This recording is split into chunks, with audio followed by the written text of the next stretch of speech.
Hello, I'm Laura MacPhee, a reporter at Pensions Insight and Engaged Investor magazines, and I'm here with Pensions Regulator Chair Michael O'Higgins. Very nice to have you here, Michael. So I've just got a few questions for you about the future of pensions regulation.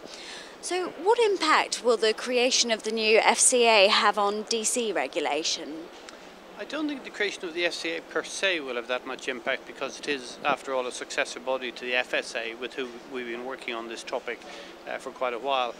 I'm obviously aware of the discussion about whether there should be one regulator or several, but the view we take is that rather than worrying about reorganising the deck chairs at the moment, the important thing is that the FCA and the pensions regulator regulate pension schemes to the same criteria and the same principles.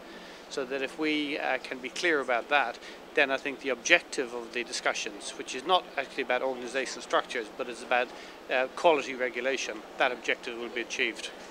Great. And how do you see DC regulation developing as more and more people enter this form of arrangement through auto-enrolment? I think the critical thing is that we have quality schemes.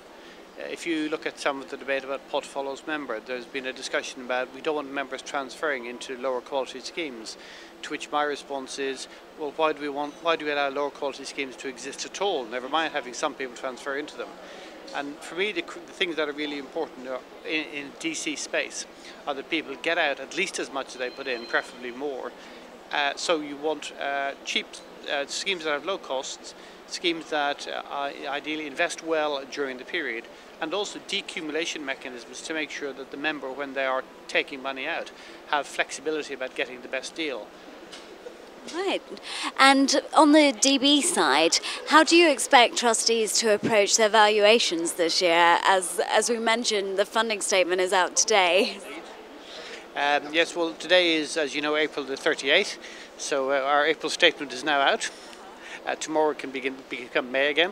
And I think what we've tried to do is to respond to some of the comments, some of the criticism, some of the misunderstandings that accompanied last year's statement.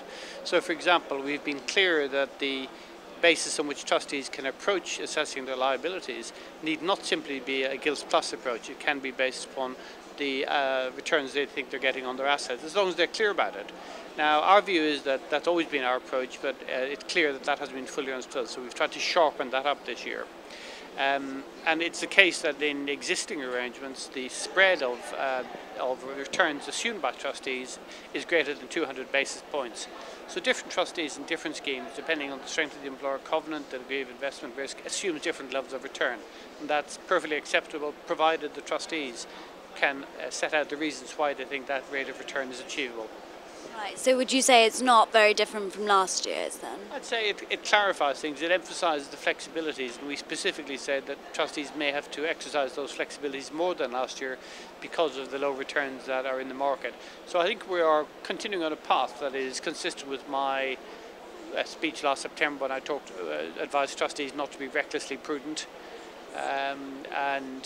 So I think I don't think we've changed our message, we've just perhaps sharpened up certain bits of it and clarified certain bits of it.